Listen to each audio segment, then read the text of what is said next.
Welcome to What Are You Sporting About podcast, a podcast about business, employment, sports, and entertainment to help educate, support, and guide you to your next level. Here's your host, attorney Savania DeBarros. Hey everybody, I am back again. Savania DeBarros, protector of athletes, also the founder and principal attorney of the S.L. DeBarros Law Firm, where we represent 6- and 7-figure business owners and athletes in business. Do not forget, I am now officially the best-selling author of 2 amazing books, What Are You Sporting About, which inspired this podcast, and now more recently, Athletes Making Moves, all about NIL for our college athletes and moving into the pros of how to navigate name, image, and likeness like a boss.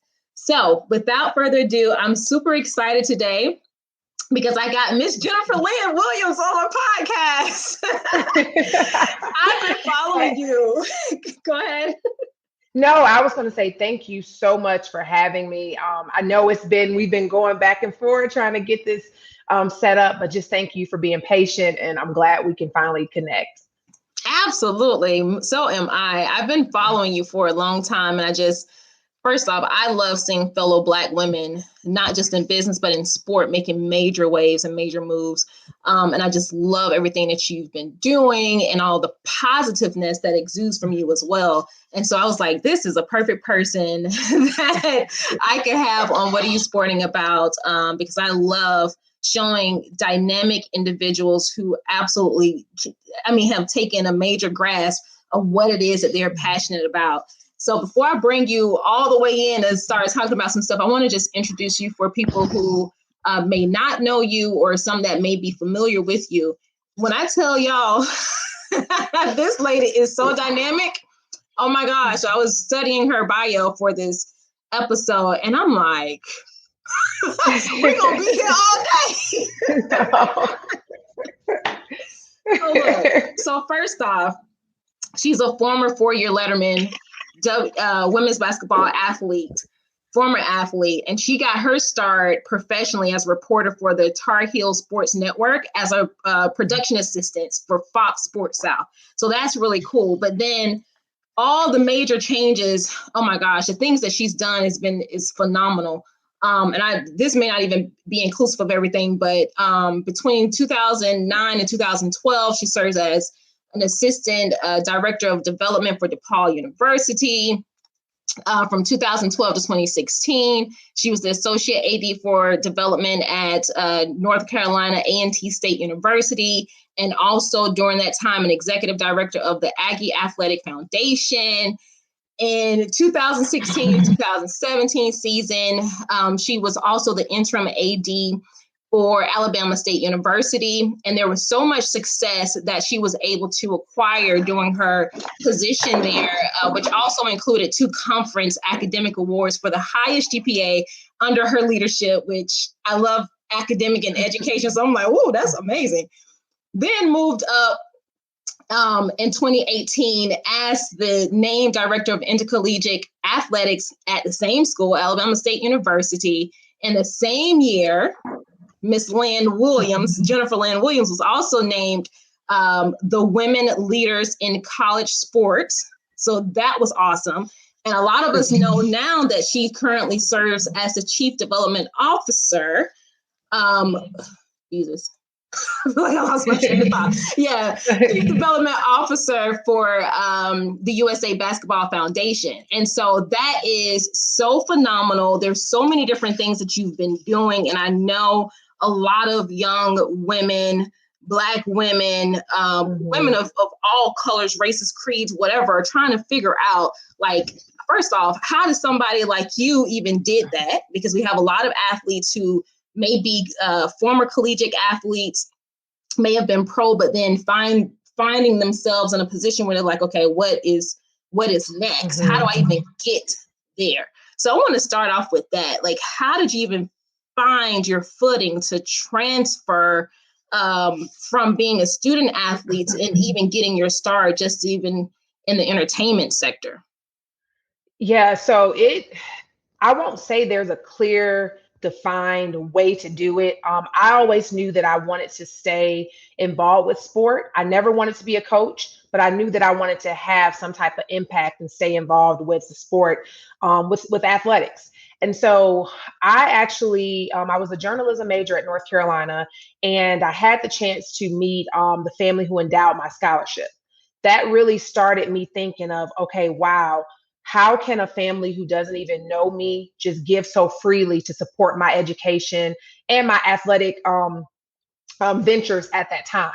So that kind of, the light bulb went off, like, wow, this may be a way that I can be involved with athletic administration on the development side. But I was still focused on working in journalism, being a sport reporter, and covering pretty much ACC basketball because that's what I was familiar with. So I was very strategic in who I kind of surrounded myself with. I made sure that I was always in study hall as a student athlete, even though I had the grades where I didn't have to go. I still made it a case to be present, to connect with our athletic academic advisors, as well as those who were talking about or had access to the internships. I knew there was a chance I could go pro right out of college, not necessarily the WNBA. I was realistic with my talents. I was a role player, but I knew I could go overseas. But then I was like, well, what's next? If that's something I choose not to, because this was after 9/11, when I was in school, 9/11 happened. And so the world was still, from an international standpoint, was pretty still unsafe. So, I made sure I applied for internships. I spoke my aspirations and goals to those advisors. So when they're in the room, you want to have people who can champion and advocate for you when you're not in the room. They can bring my name up. Well, oh, this may be great for Jennifer, So there was an opportunity through the ACC conference office to work with Fox Sports. They actually selected 3 student athletes from each ACC institution, had them come to Greensboro, where our conference office was located, and they interviewed with specific companies. So Fox Sports Atlanta was one. I think Comcast was one. There were the ACC office were interviewing as well. So I kind of selected Fox Sports as my number one, and they picked me as their number one. And so it was kind of like a match made in heaven. So I ended up, once I graduated, I moved to Atlanta, and that's when I started working in television. That is phenomenal. That is phenomenal. So there's a few things that you said that I want to just pull out to expound on. And one of those things too, about being in the athletic hall, like the study groups and your study partners, that was something that I always did, because I'm like, if the sport dream doesn't work out, the education piece definitely has to, right? Yeah. But one thing I think a lot of our athletes don't really give enough credence to is being in those circles where people are highly, performing academically. So being in those study groups, going to whatever those extra workshops may be that the athletic facility may put on for the student athletes. Some of them, and especially if you are a part of more mainstream, like football and basketball sports, you may not feel like you have the time to do it, or you may not even feel like it's necessary, because maybe your thought is you're so good and such a high performer that you're going to go pro. So what do I even need all this with, right? But surrounding yourself with the right people, there's even a strategy for that. And to me, it's impressive that you even knew that this was something that you had to do. But then on top of that, what you said was, I spoke my goals to those people. Like what it was that I wanted to do, I had to speak that. And honestly, like I didn't even learn that lesson until my first year of law school.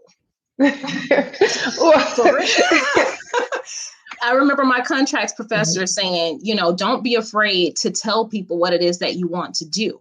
Because I was always just nervous about networking with people, or even almost kind of like a pride issue around thinking other people felt like I wanted something from them. So I would just keep it to myself and just quietly work hard to fulfill those goals. But honestly, it's so hard to make the move if you don't have anyone advocating for you as well. Yep. Yes. We talk a lot about champions. I mean, you want to have mentors, but you also want to have champions. And again, those are folks who may be in circles, or who may have access to rooms, or people of power that you may not have at that time, who can pull you up, who can make mention of your name, who can put you on someone's radar. And, I'm grateful. I did learn that at an early age. I went to a college preparatory high school, Detroit Country Day, and they really instilled in us the academic piece of it. While I was a two-sport standout student athlete, they really focused on the academic. Our motto was strong mind, strong body. And that's something that's always kind of stayed with me, and making sure that you have plans and your career mapping. And while I didn't know what it was called back then, now that I'm older, a lot older, I can really kind of see how they were instilling this into us at a really early age. We're talking about this as 9th graders, 10th graders. And it really helped kind of my trajectory when I got to college. College was really easy. It was easy for me to balance the workload with the academic portion, which is, when as student athletes, those who were student athletes on any level, that it's a job. And on the Division I Power 5 level, it's even more, to me, it can be a little more demanding because it's money involved, especially when you're in those revenue sports. And it is a business. And I think a lot of times student athletes don't go into it thinking that this is a business. Your coaches can lose their jobs over this and how you perform. So it really is a business. Mm-hmm. Yes, ma'am. One thing I like about what you said was you were already career mapping and strategically planning for your future, although you didn't really know it. But a lot of that came from the people that were there nurturing you. You made me remember or just think about my high school track coach. And I've quoted him so many different times because I swear to God, it like this phrase just that has stayed with me. And every time I think about the phrase, I hear it in his voice. But he will always yell at me, mind over matter, finish the race, mind over matter. And it made me think about what you said too, is that, when you are an athlete, there's another component on top of the academic performance that you have to, succeed at. But now when you step into a business aspect of that also, there's another layer of it. But I think it'll be an easier transition for people if they can recognize that the work you're doing as a student athlete, it may not even be that different when it comes to your academic. If you apply the same mindset, the same work techniques to your actual day-to-day work, it would probably be an easier transition. What do you think about that? No, I think you're spot on. When you talk about mind over matter, strong mind, strong body, it's all about mental toughness, and that can be in your sport as well as in your academics. Now, I would never say I was the strongest student. I just was persistent, and I wouldn't let anyone outwork me. And that's the same as in my sport. I wasn't the best athlete. I wasn't the tallest player. I was actually one of the shorter post players, but I was strong, not just physically, but mentally strong. And that was something that just as a younger student athlete, you learn to be mentally tough. And to me, it carries over, like you said, that carries over and crosses over into your work. I'm not going to let anyone outwork me. I'm going to go the extra mile. Sometimes I got grades just because I saw my TA consistently and they knew I was working and trying, they were more open to working with you if they saw that you're putting the effort. And that's the same in a coach. If a coach sees that you're putting the effort, it may not be coming or you catching on right away. They're going to be more apt to work with you, to take that time to pour into you because you're doing the work. Yeah, I agree. And you made me think about something else. One of my college courses, I've always been interested in the law. So one of my college courses was like some kind of criminology or something. I remember sitting for the final exam, and I was so nervous. And then the professor came over and tapped me on the shoulder, and she told me I can go. And I'm like, dang, did I do something wrong? Did she think I was cheating on the exam? And then when we got to the door, she told me, she was like, you made an A. You didn't even need to finish your exam. But it's like you said, the persistence and being diligent about what it is that you're doing. You have no idea in the ways or whoever would be willing to bless you like that. Right. And it can come in so many different forms, but you got to show up. You got to show up for you and really put the work in and show that you're doing it, not just for show, but for you, because you want something great out of it. Yep. You have to put the work in. If you can't expect someone to give you things. And that's something I saw from a lot of my teammates and just some of the athletes I was really close with at Carolina, who were high level athletes. Some of them didn't understand the concept because everything had been given to them and because of who they were and the talent that they had. So they didn't understand that you had to still show up and be present, because when you get to college, everyone's good.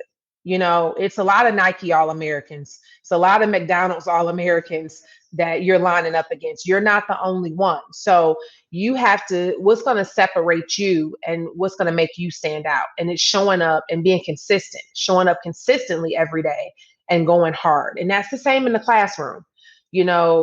Teachers, they automatically think athletes, and they have this preconceived notion that we expect handouts or that we're, not going to work as hard as a traditional student. So that was one thing, my coaches were very intentional about making sure we sat in the first 3 rows of the class and showing up and being present, being on time. That was something they talked a lot about. So you're right. You have to show up.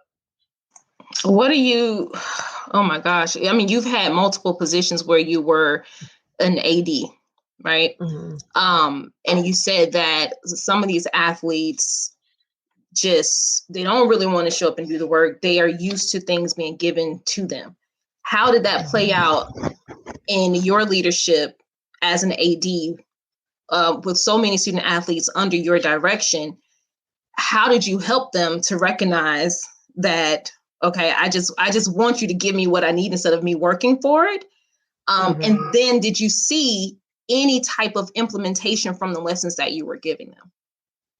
Yeah, so one thing, the student athletes are a lot different than the student athletes of yesteryear, our time. So I'm really trying to connect with them and speak their language, but still, having that level of, I'm the athletic director, holding that level of respect. So I kind of tried to be, attend all of the home games as I could, to let them know that I'm present. I'm showing up. It's not just about the revenue sports. I care about all of the sports. And then secondly, being accessible to them. That's why I really focused on Twitter. I really wasn't on Twitter until I started in my deputy AD role at Alabama State, because that's the platform where a lot of our student athletes and students were on. So being able to see their thoughts, see what they're saying, them have access to me and vice versa, that helped build the trust in the relationship. Then I also focused on making sure they had professional development. That was something that when I came into the department, our student athletes were not getting the opportunities to go to conferences, to have internships, to have guest speakers come on board to talk to them about life after sport. It's hard to understand a concept when you've never seen it. And so really making sure that we focused in on a student athlete development platform and plan, that was really key. Having student athletes as interns in our department, that was something I focused on as well. And I'm just happy to say that we were as an athletic director, I was able to get the first ever NCAA post graduate internship, a young volleyball student athlete at our school at the time. She was the first recipient, and that was an opportunity for her to work at the NCAA for a year. And so things just started coming in like that, just by being more intentional, having focused programming. And our student athletes caught on. I don't know if as freshmen they saw the benefit right then, but I definitely think the juniors and the seniors, they really started to see how this would help them and started thinking about career mapping. And I tell them all the time, like, yeah, we're at a HBCU. That doesn't mean you can't go pro, but if you're people are going pro in other things, going pro in life. What does that look like for you? So starting having those conversations earlier, just to see how our kids were graduating. We had one young lady get a job with Google, another one, a lot of them Amazon, just having success, getting into major grad programs. Those are the wins for me. I love the championship we were winning, but seeing them graduate and have options once they graduate, that's what really resonates with me. Yeah. Most definitely. And, so that leads me to my next question, because, and I think this might sum it up, but knowing what you went into as an AD and now being on the other side of that and being able to see some changes, what does What Are You Sporting About mean to you now? I mean, it really, again, I don't think my thought process has changed. It means, to me, having a game plan, start being strategic in what you're talking about as a student athlete. Go do those internships when you can. I remember one time I was in a journalism school, it was a very competitive program to get into at Carolina. And we had a project due. We had to develop a package. And those are my folks in television. You know what a package consists of. You develop the story, you shoot the video, B-roll, everything. So we were in the process of competing for the ACC championship. This was during our ACC tourney time. I'm thinking I'm going to go to my professor. He's going to give me an extension. He told me, you know what? You can check your camera out. You can take it with you and do something on the road. Make that your story package. Those are the things like you're going to be challenged as a student athlete. What are you sporting about? Find a way to get it done. Career map. Think about life after sport because that's going to prepare you. I say now that I'm not in the seat, that if it wasn't for me being a student athlete, I wouldn't have been able to lead a department of 18 teams and 80 coaches and administrators through a pandemic. Being a student athlete prepared me for that moment. And I want those student athletes who are listening, who will listen to this, be intentional in your thought process. Know that everything's happening for a reason and that it's going to make you stronger once you become a professional. Those who go on to be pro, go pro, make your money, but don't let your sport use you. Use your sport to elevate to where you need to be. And that's the same and applicable to current student athletes. My dad used to always tell me, don't let basketball use you. How will you use basketball to navigate to where you need to be? And that's exactly what I've been able to do in these 20 plus years that I've been a working professional, just using the sport, the game that I love, to be able to affect change and to hopefully inspire future generations and even those who are playing pro right now who may have questions and not know how to start. That's what I hope to be able to do and help those athletes be able to navigate that career space. That is awesome. Use the sport. Do not allow it to use you. And I think right now, especially with the different area around name, image, and likeness that we're in, I think some athletes may be thinking of, okay, only because I'm an athlete, I'll be able to utilize this phase, right? This NIL era. But honestly, it's the other way around. You have to use it, right?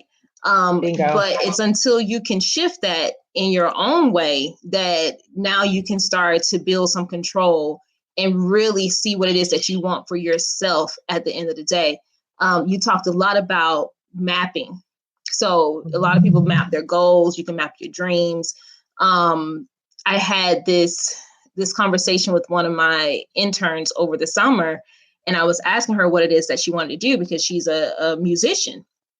She was telling me about what it was that she wanted to have. And I said, okay, how are you going to get there? And she didn't really understand what I was saying. I said, let's get a piece of paper. Write out the big dream. Now let's pull down all the things that it's going to take for you to get there. Now, when we get to the bottom, that's where you got to start. And you start mapping out those steps. And like you said, when I was in college, I didn't technically get a piece of paper and map out my dreams, but what I did or my goals is I always had my class schedule. I always knew what I wanted to do up here, right? But I always had my class schedule. So every semester I would go and I would check these things off. Okay, what else do I need to do? So in a sense, it was mapping out my future. And I think sometimes our athletes need to understand that your mapping may not look like the next person. Your success is not going to look like the next person. But I love how you put it. You can also go pro in life. Not all of us are going to make it to the pro leagues, right? I wasn't the best student athlete either, but I got an award on my wall for being a top academically performing student athlete. Exactly. You know what I'm saying? And it has taken me to different levels in my life. So until we really figure out what it is that we want for ourselves, and we will be in the driver's seat to then create the success that we want for ourselves. And it doesn't have to be in a pro sport era. I mean, because you're doing big things and you're not a professional athlete. Right. And I think that's where, yeah, no. And when you said about the student athlete award, I won all the academic student athlete awards. I feel like I was the face for like academics from our team. And that's okay. I think everyone has to know their role. That's a part of being on a team. But then I wanted to point out too is that it's going to be a lot of people who tell you you can't do something because of the way you look or your gender. Don't let people don't let people pour negativity on you. Don't let them tell you what you cannot do. I was told that I would never be able to be a fundraiser or have success being a fundraiser. I was told that I couldn't be an athletic director. These were things that I had people tell me, people who looked like me say to me, because they had fears. So don't let anyone project their fears on you. You know in your heart what you can do. And you have to keep pushing. I think that's that innate drive that comes from us as student athletes. Because again, I was told that I wouldn't have success as a fundraiser. I was selected to a board that governs all of athletic fundraising across Division 1 and 2 on the collegiate landscape. The first African American woman and one of only two from an HBCU to be in that role, but the first African American woman. And so, when people tell you you can't do something, keep shattering that glass, keep proving them wrong, because they're going to look at you in awe. Told that I couldn't lead an athletic department, led an athletic department and had great success doing it. So don't let anyone, again, project their fears onto you. As student athletes, as anyone, as pro athletes, deep down inside what you can do. Stay focused, stay the course. Talk to people who can help you navigate those circles. I believe in networking, but I also believe in organic, holistic networking. I don't believe in forced relationships. It has to me, come easy, and it has to make sense. So, this is everything you've said. It's just resonated with me because I'm super passionate about people invading spaces where there hasn't been a lot of folks that look like them. Because representation, it definitely matters. And this being in law, being on the collegiate landscape where it's predominantly white men, both in collegiate and in pro, we have to be okay with disrupting the norm. Because when you bring diverse thoughts to the table, it only makes an organization better. Right. Oh my gosh. Well put. Well put. Mic drop on that one. Well put. And I just want to add, you have to be the overall protector of your spirit, your mind, your body. And that's why sometimes, one of the first things you said was that you were strategic with who you surrounded yourself with. If you know that your circle only speaks defeat in some form of fashion, it's time to move, because you would end up wearing that without really wanting to wear that. Right. It finds a way to seep into your soul, your very essence of who you are. And next thing you're trying to make a decision on something and you're doubting yourself. So you have to be cognizant about the people who are around you and make sure they're speaking life into you, even if they don't agree with you, even if they have the fears, have tried something that you want to do, but are scared to do it. They should be the people to support you and say, look, by all means, go ahead and do it. I support you 100%. Mm-hmm. It may not be something that I want to do for myself, but you're different from me, and it's okay for other people to have experienced something and not have succeeded at it. But that should not be a fear that's put and implemented into you. So make sure that you guard yourself 100%. Stay clear of the dream killers. And people have always said, you have to be very careful with who you share your dreams to, because not everybody wants you to succeed. And then secondly, not everybody can even understand where you are in your life because they just don't have the capacity to understand. So, yeah. But this has been an amazing conversation, Jennifer. And I mean, oh my gosh, I can talk to you all day. But I do want our listeners to know where they can connect with you to follow you. So give us your social media handles, and that way people can connect with you. Yes, absolutely. So I'm on Twitter. It's at JT4USAB. That's my Twitter handle. And then on Instagram, it's at JLynne, LYNNE 10. 10 was my college number. And so definitely reach out. I'm also on LinkedIn. I do a lot of connecting and networking through the LinkedIn profile. That's just my name. You can search me. It should come up pretty easily. But those really are the three places where I'm at, mostly Twitter and that LinkedIn space, but also on Instagram as well. Amazing. Awesome. Guys, make sure you follow her. Like I said, when I opened this up, I've been following her for a little while now. And I personally just love the positiveness that exudes from you, your profile, the relationships that you have with people, all the different achievements that you've made. And it honestly, it motivates me to be in the space that I'm in, to continue doing what I'm doing, and like you said, representation matters. And it matters to see people who look like us, who are similar to us, who have had some of the similar, starts, to see that it is possible to do exactly what it is that you dream of, right? It is possible. Yep.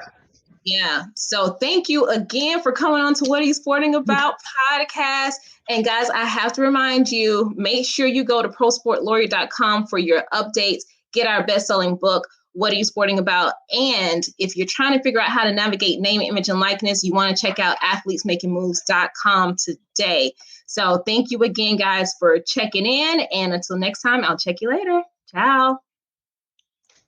Thanks for joining us this week on What Are You Sporting About podcast. Make sure to visit our website, prosportlawyer.com, where you can subscribe to the show in iTunes, Stitcher, or whatever your favorite platform is, so you'll never miss a show. And while you're at it, if you found value in the show, we'd appreciate a rating on iTunes or iHeartRadio. Or if you'd simply tell a friend about the show, that would help us out too. If you like the show, you might want to check out our book, What Are You Sporting About? Attorney Savania DeBarros is available for private consulting at sldebarros.com. And remember, we're here to educate, support, and guide you in your journey to success, because we're all sporting about something.